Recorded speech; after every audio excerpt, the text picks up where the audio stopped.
Bom dia, meus amados irmãos, a graça e a paz do Senhor Jesus estejam com todos os irmãos, amém?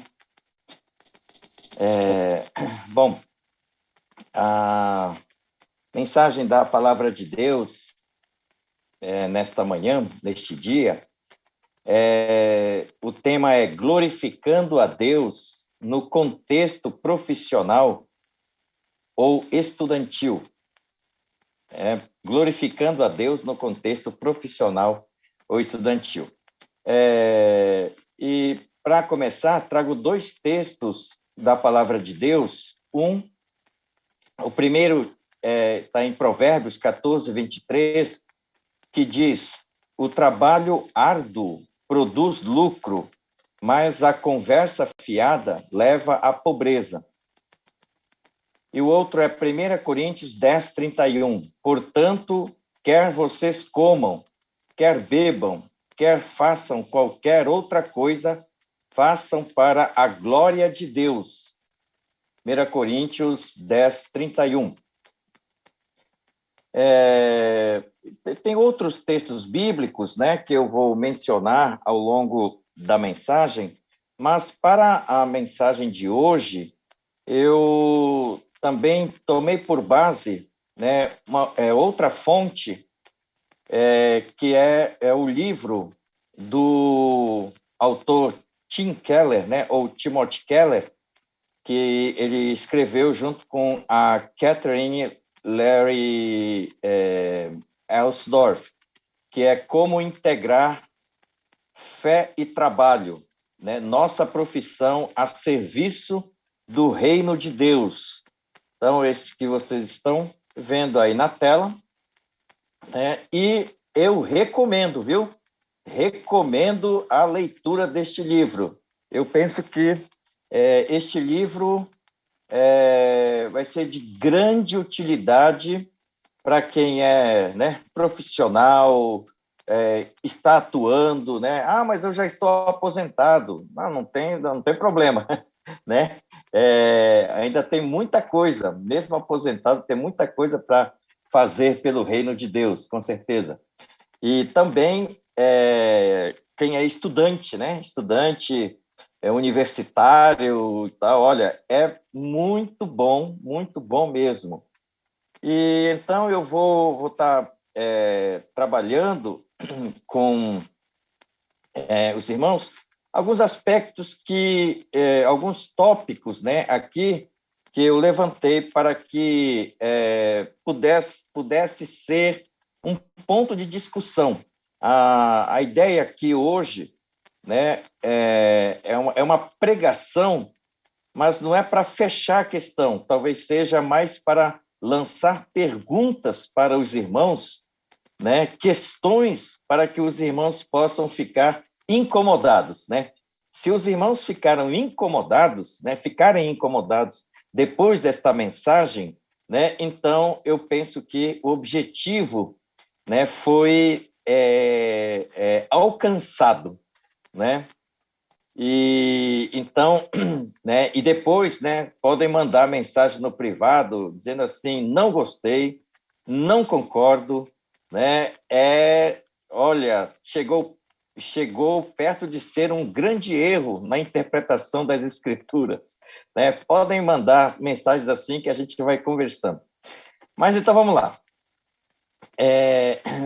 Dentro deste tema, primeiro tópico que eu gostaria de destacar é que o discípulo de Jesus serve ao Senhor Deus, ao trabalhar ou estudar em seus ambientes comuns que não sejam igreja.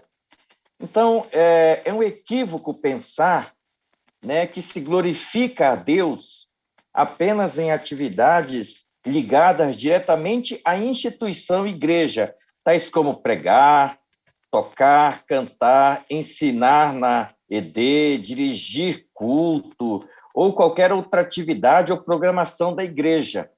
A gente, muitas vezes, cai nesse pensamento limitado, de achar-se, não, olha, eu eu toco lá na igreja, então eu exerço uma atividade santa, uma atividade de Deus, né? Você pode até dizer assim, né? Ou então, eu prego na igreja. Ou então alguém pode pensar, só o pastor é que exerce atividade santa, né? Para Deus, porque ele, né, vive integralmente para Deus, né? Eu não, no domingo eu faço alguma coisa, mas no dia de semana eu estou no mundo, né? Bom, mas isso daí é um erro de compreensão, um erro de interpretação, porque, na verdade, né, você está fazendo uma interpretação equivocada. Veja bem, né, o segundo tópico que eu quero destacar aqui é este aqui, ó. Para o discípulo cristão, a vida com Cristo, né?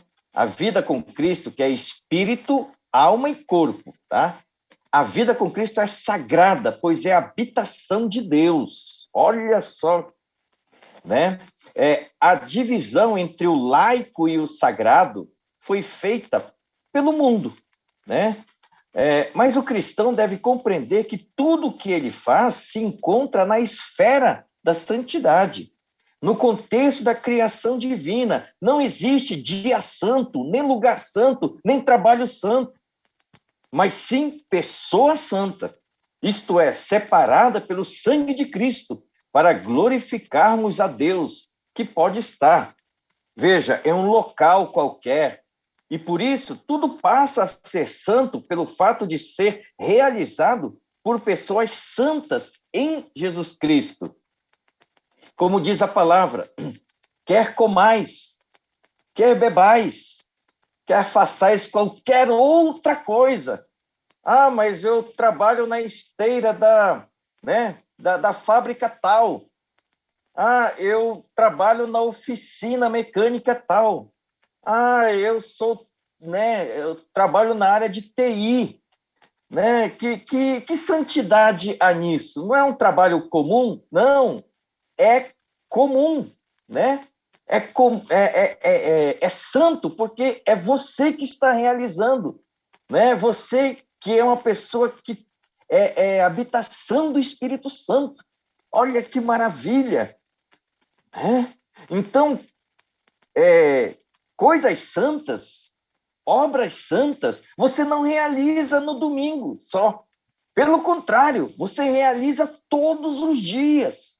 Todos os dias. Quando você está com a família, né? Em comunhão com a sua família, providenciando coisas para a sua família, isso é santo porque você está fazendo isso para Deus.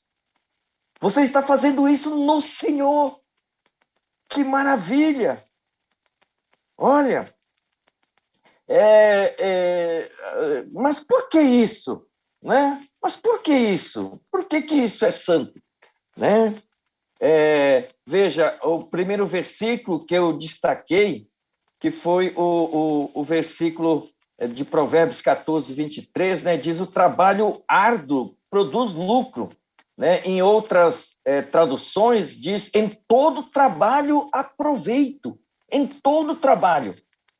Né? Então, em todo trabalho, tudo que eu fizer, tudo que eu trabalhar, isso daí é o quê? É de Deus, né? É de Deus. Então, nesse sentido, e no livro de Tiago, capítulo 1, diz que toda sabedoria, toda boa dádiva, melhor dizendo, toda boa dádiva vem de onde? Do alto, do Pai das luzes, do nosso Deus, o Criador, o sustentador do universo. E a graça, e o terceiro tópico, eu quero destacar aqui, para compreensão, né, da palavra de hoje, é que a graça de Deus comum é o que capacita todos os seres humanos a produzirem ou criarem tudo o que é necessário para a sobrevivência do mundo. Logo, não é porque uma pessoa é ateia, ou agnóstica, ou panteísta. Bom, o que é uma pessoa ateia? Um ateu. Um ateu é aquele que não acredita em Deus.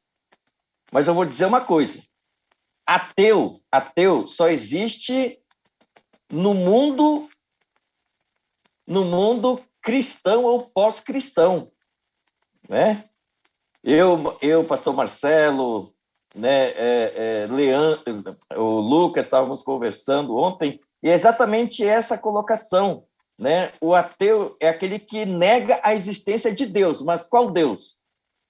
O Deus Vishnu, lá da Índia? Não, é o Deus cristão, é o Deus da Bíblia, né?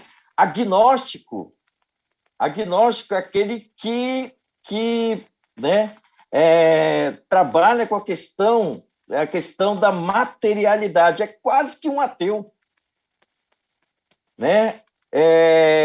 E aquele que acha que Deus não atua mais no universo. E o panteísta, pelo contrário, ele acredita que tudo é Deus, que a planta é Deus, que até uma rocha pode ser Deus, né? Os ratos podem ser deuses. Então, esse é o panteísta. Acha que tudo é Deus, né? Então, assim, até mesmo, né, os sentimentos mais nobres de um ateu são expressões dos dons de Deus por causa da graça comum. Que graça comum é essa, né? Aquela que, por meio da qual Deus criou todo este universo, para que, no final, ele criasse o homem, fizesse o homem e colocasse neste universo, né? Isso é a graça comum, é a graça da criação de Deus, né? Então, por exemplo, uma doença é tratada pelo médico não cristão por causa do conhecimento científico dado por Deus, embora o ateu não reconheça isso, né? É graça comum, mas não é essa, né, a graça que salva o pecador de sua condenação eterna, né? A graça de Deus, né, que salva o pecador é aquela que foi concretizada, né, que foi efetivada por meio da morte de Cristo na cruz do Calvário. Sem Cristo não há salvação, né? Sem Cristo não há perdão dos pecados, não há remissão da culpa, não há vida eterna, né? Bom, o quarto tópico destacado aqui é o seguinte: a cosmovisão da sociedade em que vivemos não é cristocêntrica, né? Não é cristocêntrica. Então, dependendo da sociedade, a cosmovisão é ateia, panteísta ou teísta. Mas não é pecado trabalhar ou estudar nesse contexto, desde que obedeçamos ao Espírito Santo quanto às orientações de não agir contra os princípios deixados por Cristo nas Escrituras. Não é pecado, né? Então, puxa, eu li a Bíblia, estudei e decidi que não vou mais me envolver com o mundo, né? Eu não vou lá trabalhar naquele escritório, né? As pessoas ficam fofocando, né? Falando palavrão, né? Fumando, né? Bebendo, né? E falando de coisas, por exemplo, eu fiz isso, fiz aquilo, né? Contando os pecados de forma descarada, e ainda tenho que engolir, né, pessoas com as suas opções sexuais, falando, olha, eu assumi a minha sexualidade, né, a opção que eu fiz, e todos devem me respeitar aqui, e não venha ninguém falando de Bíblia, dizendo que Deus não ama ao grupo a que eu pertenço e tudo mais. e tem outro que é adúltero, e é na cara dura, e fala assim e tal, olha, puxa, eu não vou mais, que isso? Eu passo o dia inteiro, né, ouvindo essas coisas, sendo contaminado, não. Eu vou fazer o seguinte, eu vou deixar esse ambiente, eu vou para o alto da montanha e vou ficar lá isolado. Só assim eu não mais pecarei. Será? Será que é isso? Né? Antigamente, ainda hoje tem pessoas que fazem isso, né? Acha que se ficar isolado de todos e de tudo, né? Como um monge, né? E vai, né? Os budistas fazem isso. Eles procuram se despir, né? De toda a materialidade. Eles acham que a matéria é pecado, né? Aí eles ficam assim, meditando para atingir o auge, né? Para atingir o estágio iluminado e para se tornar um Buda. Então, assim, mas o cristão não é assim. Com certeza não é assim. Porque o cristão deve ter a cosmovisão correta. Então, por isso, queridos, o quinto tópico que eu quero destacar aqui, né, é a definição de cosmovisão cristã. A cosmovisão cristã tem um enredo, né, tem uma narrativa, tem uma sequência, né? A origem de tudo é a criação, que demonstra o que? O plano de Deus, né? E só que nessa criação houve um problema, e o problema foi a queda, o homem pecou, né? Mas o próprio Deus trouxe a solução é a redenção e a restauração, né, como solução, a redenção de todo este universo, né, e a restauração de todas as coisas. Veja bem, né? Por que a cosmovisão cristã é diferente das outras cosmovisões? O que é uma cosmovisão? Cosmovisão é a forma como eu vejo o mundo, né? Cosmos, mundo, do grego cosmos para o português, mundo. E visão, ó, visão, ver. Como eu vejo o mundo, como eu vejo a realidade. Então, isso é cosmovisão, né? Como é que a sociedade de hoje enxerga o mundo? Então, olha só, veja bem, existe uma grande diferença de cosmovisão. Por exemplo, o filósofo Platão considerava que o problema estava no corpo físico. O corpo é mau, por isso a gente tem que matar o corpo para purificar o espírito. Tem muita gente que pensa assim, né? Mas na cosmovisão bíblica cristã, né, o corpo não é mau. O corpo é o quê? É criação de Deus e, para quem tem Jesus, é o templo do Espírito Santo. Olha só, o problema não é o corpo, o problema é a natureza pecaminosa. Olha só como muda, né? Para Marx, né, Karl Marx, né, o problema era o sistema econômico injusto, né? Para Marx, o problema são os capitalistas, essa burguesia, são os ricos. Os ricos é que são maus, os pobres é que são os bons. Né? Eu estou assim, né, dizendo assim, bem resumidamente. Quer dizer, lógico, né? Não, pastor, peraí, não foi isso que Marx falou. Deixa eu te mostrar aqui a obra dele, O Capital. Né? Tudo bem, né?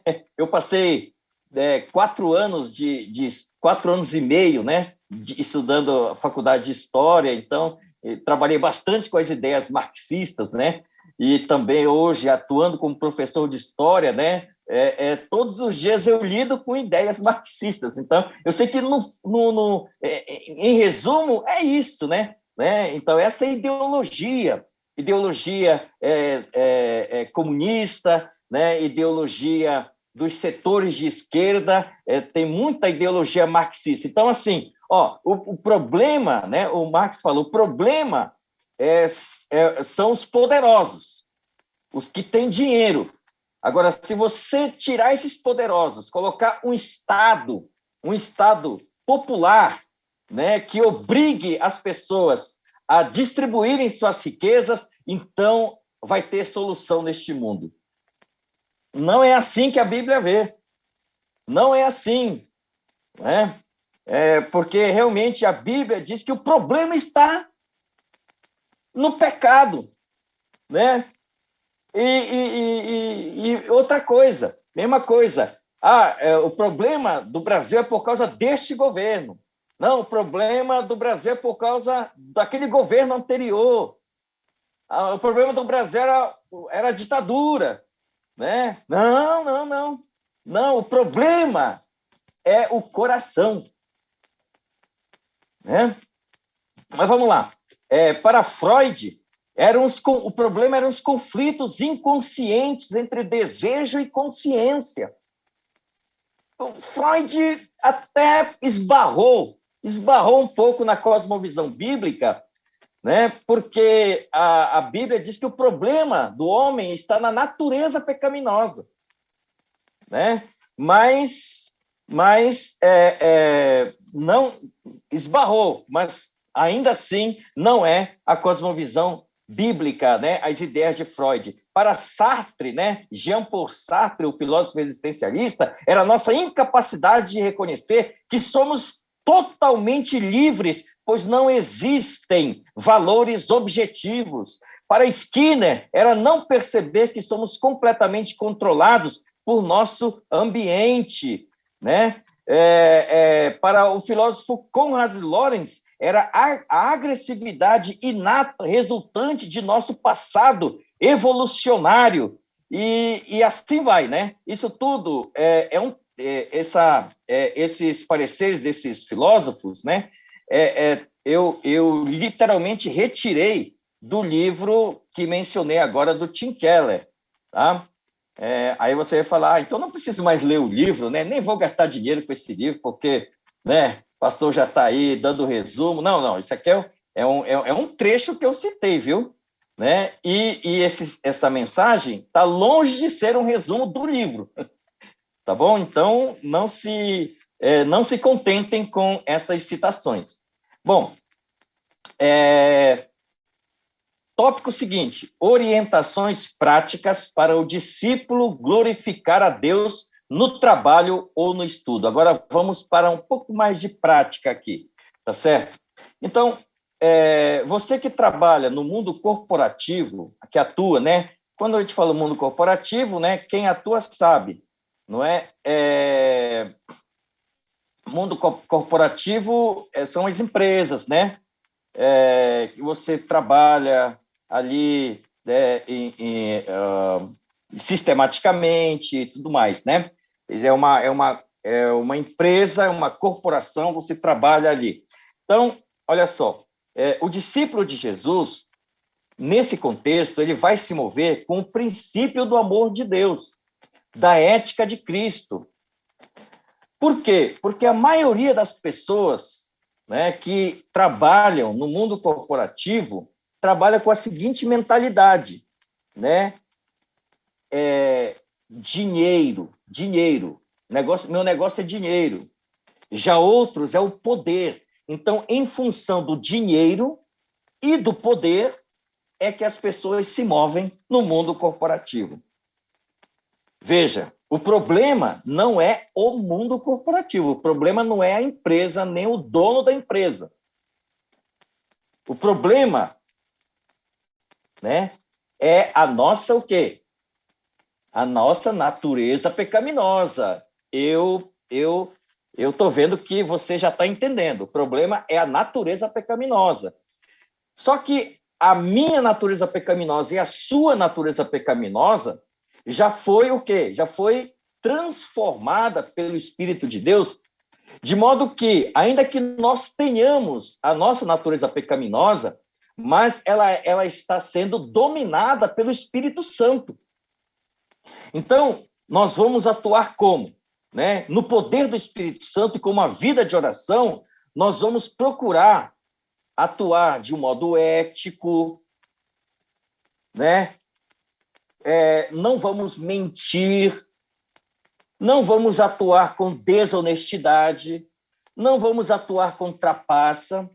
E, além de tudo isso, nós vamos ainda, né, procurar ver se nós achamos discípulos, né, para nós discipularmos os nossos colegas de trabalho, né, se dá ali naquela empresa, se dá para plantar núcleos de discipulado naquele ambiente físico ou virtual, no caso, né, que agora tem muitos em teletrabalho, não é isso? Então, é assim que vai atuar, não é? O cristão não é aquele que vai dizer assim, enquanto tiver aquele gerente lá, nada vai acontecer. Não, porque a culpa não está na pessoa do gerente. Veja, a palavra de Deus diz que a nossa luta não é contra carne e sangue, e sim contra principados e potestades, e também contra a natureza pecaminosa. Olha como muda a perspectiva. Né? Eu quero destacar aqui o jornalismo. Né?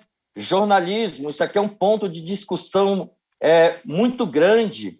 Né? Tim Keller explica que o jornalista com cosmovisão cristocêntrica procurará noticiar um fato sem procurar atribuir a culpa da desgraça em algum aspecto da criação e será movido pela visão bíblica da criação, da queda, da redenção e restauração. Por exemplo, a morte de milhares aqui no Brasil por causa da pandemia da Covid-19 não será analisada por um jornalista cristão simplesmente atribuindo-se a culpa ao governo X ou Y, ou por causa da ideologia X ou Y, ou ao setor público ou privado.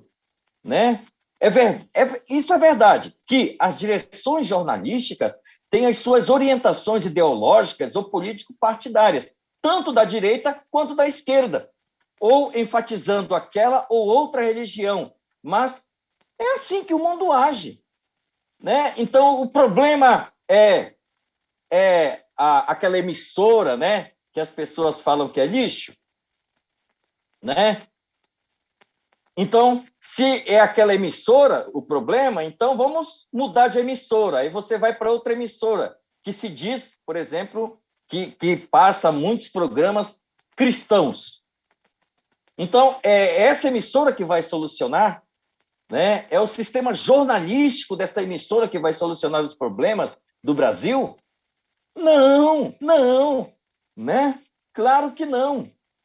Tá certo? Então, hoje o governo que está atuando é este que nós sabemos, né? Então diz, alguns que são contra o governo podem dizer, né? O problema das milhares de mortes, a causa é este governo.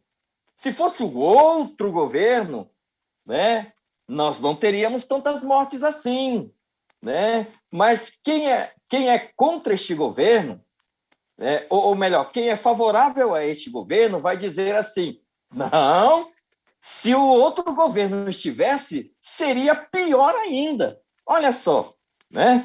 Então, só que o jornalista cristão é aquele que vai procurar, é uma luta, mas é aquele que vai procurar, né, reportar as notícias, né, de um modo mais acertado possível. Agora, como eu falei, a intenção aqui não é fechar a questão, principalmente nessas áreas que são polêmicas, mas a gente pode conversar.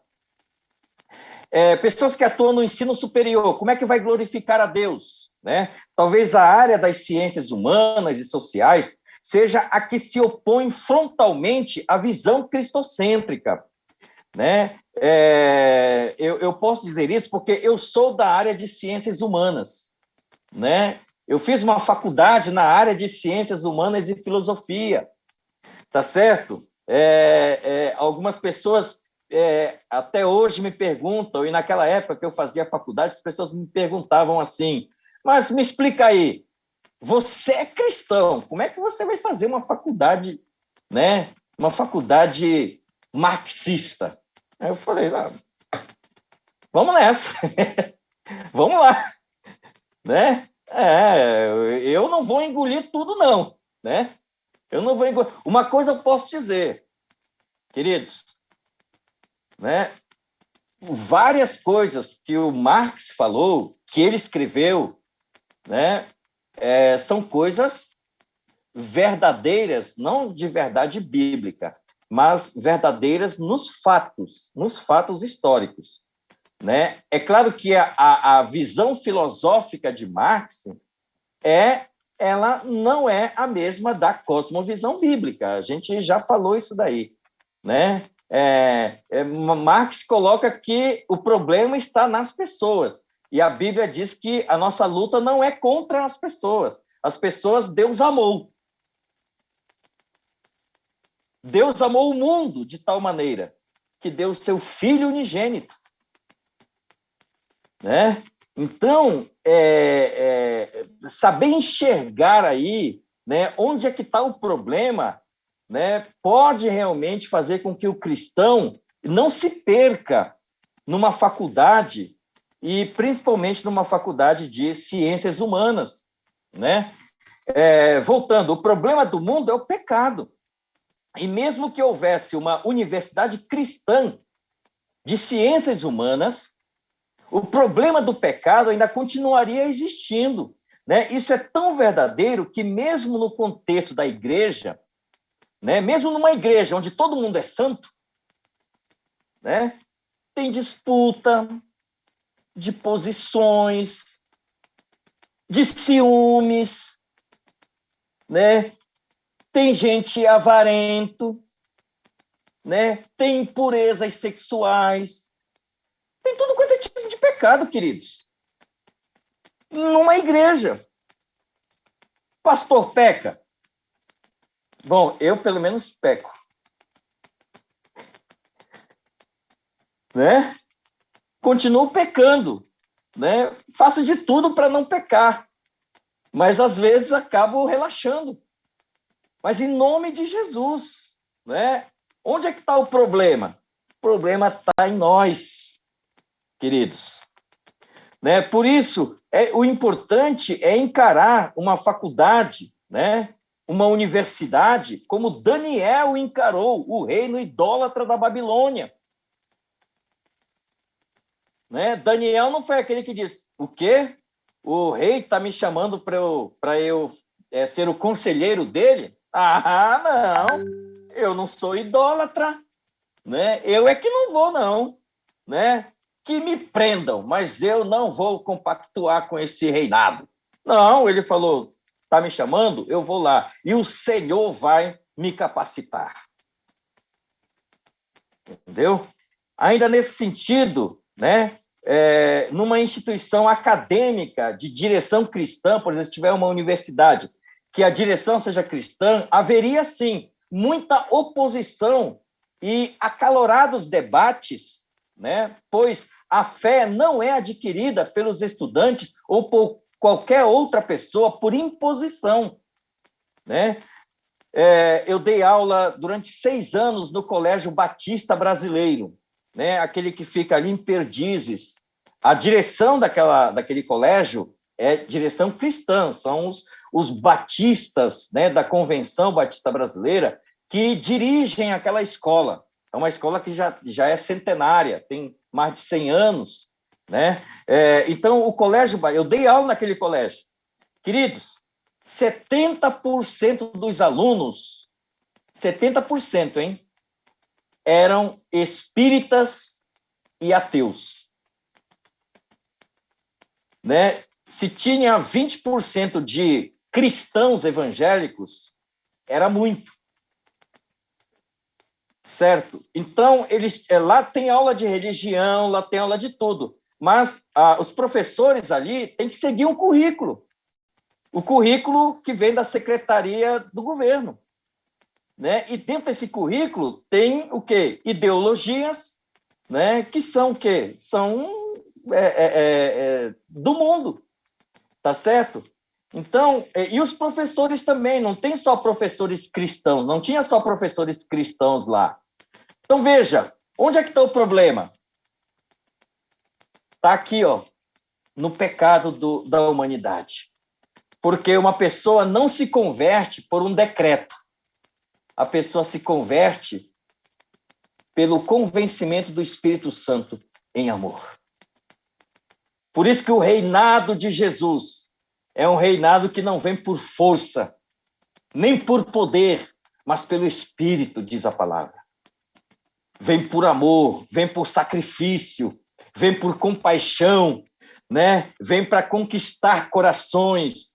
Por isso que o cristianismo, né? Cristo não almejou o poder do Império Romano, mas o coração das pessoas. E ao conquistar os corações, o cristianismo derrubou o Império Romano. Queridos, cristão no mundo das artes, né? O artista cristão pode ser tentado a produzir com base na visão do mundo de que a obra seja lucrativa financeiramente ou faça suas obras com base nas cosmovisões filosóficas do mundo. Mas é muito bom ter a consciência de que o artista cristão tem a melhor cosmovisão, pois inclui o plano da criação, visão pessimista da natureza humana, que é pecaminosa, né? Mas a única visão otimista e efetiva é a redenção em Cristo e a restauração de toda a criação divina.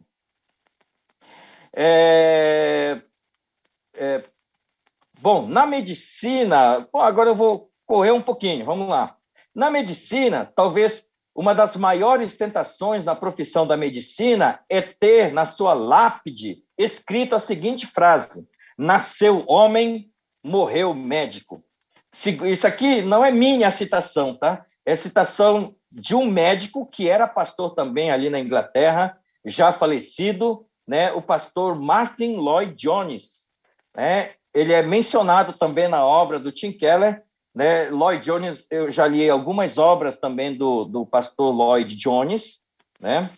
E então está citado, né, na página 164 do livro do Tim Keller, tá certo?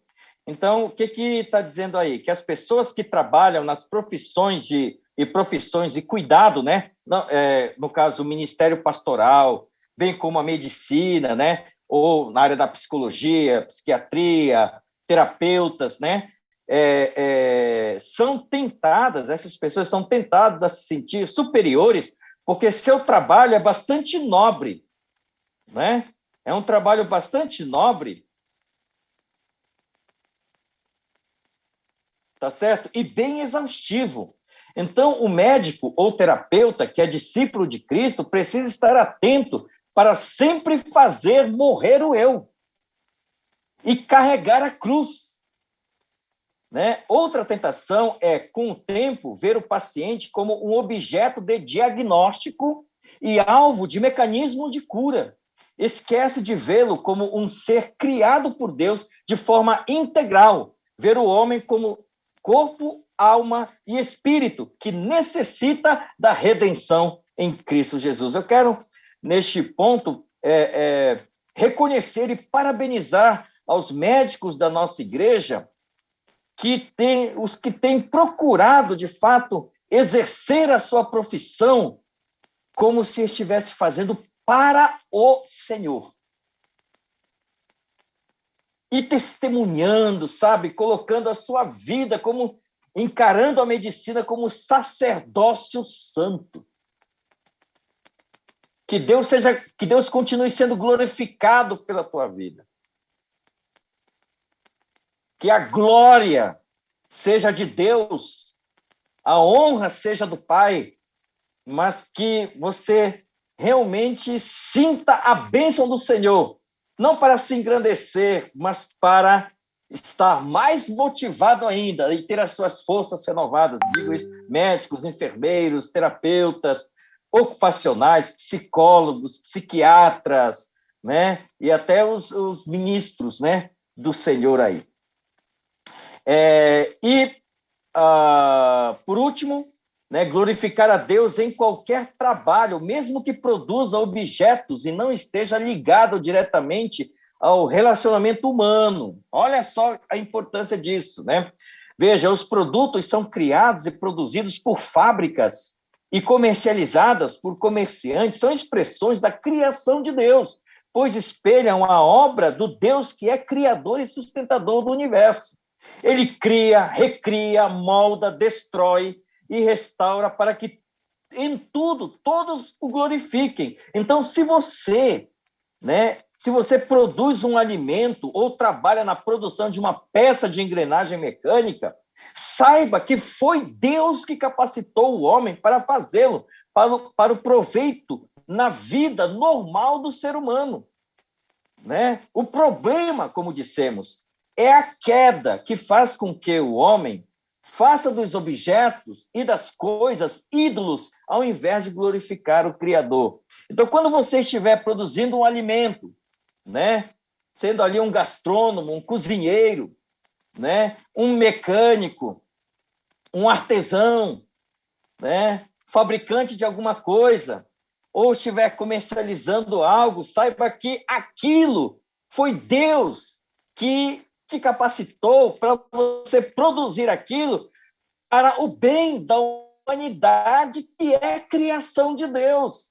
Então, você está fazendo um trabalho santo e produzindo produtos que vão fazer Deus ser glorificado por meio da tua vida, querido. Realmente,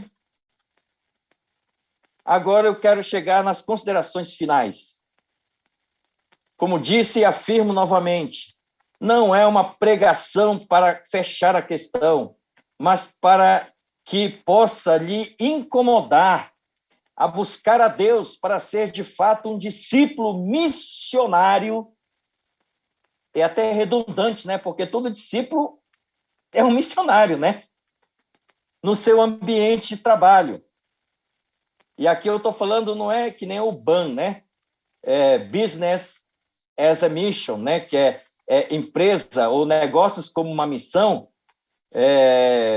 que é você criar uma empresa, muitas vezes, né? Criar uma empresa e encarar essa empresa como uma missão. Mas, assim, é claro que o BAN lança esse princípio, né? De que você é um missionário em qualquer lugar onde você esteja trabalhando.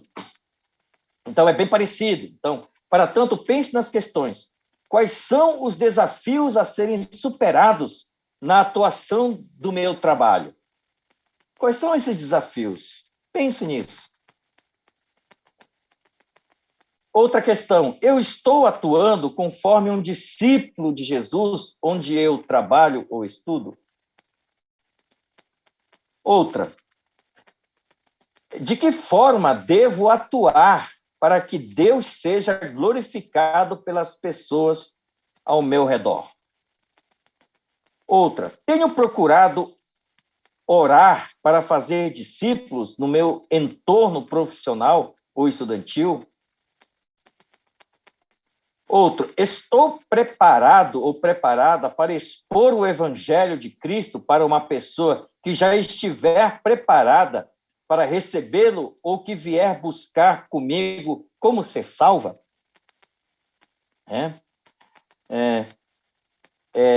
E eu conseguiria identificar o tipo de cosmovisão da sociedade em que vivo? Né? Então, olha só, né? Essas questões ficam com os irmãos, né? Não só eu, mas toda a equipe pastoral está aí para atender aos anseios da igreja, para que perguntas como: eu não sei evangelizar, como posso ser treinado?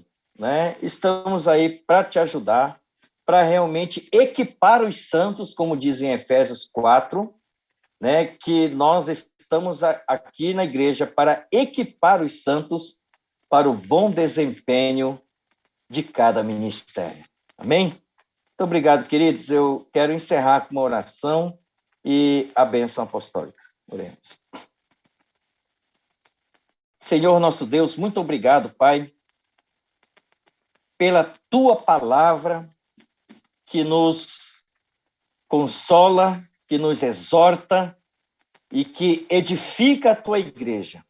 Queremos hoje, ó Pai, ser edificados, muitas vezes não como uma resposta tão pronta, mas como sementes de questões que o Senhor lança em nossos corações, mas que essas sementes possam cair em um terreno produtivo, em corações sedentos da tua palavra, em glorificar o nome de Deus. Quero te agradecer e te honrar no nome de Jesus, e que o amor de Deus o Pai, a graça do nosso Senhor Jesus Cristo e as eternas consolações do Espírito Santo sejam sobre todos, de hoje para sempre. Amém. Amém. Eu quero agradecer, quero registrar aqui a gratidão, né, a toda a igreja e também na transmissão de todo esse esquema aqui, né, toda a equipe da mídia, né, que tem sido incansáveis aí no zelo pela boa transmissão, né, do culto e da participação. Muito obrigado, meus queridos. Muito obrigado mesmo. Deus abençoe. Amém.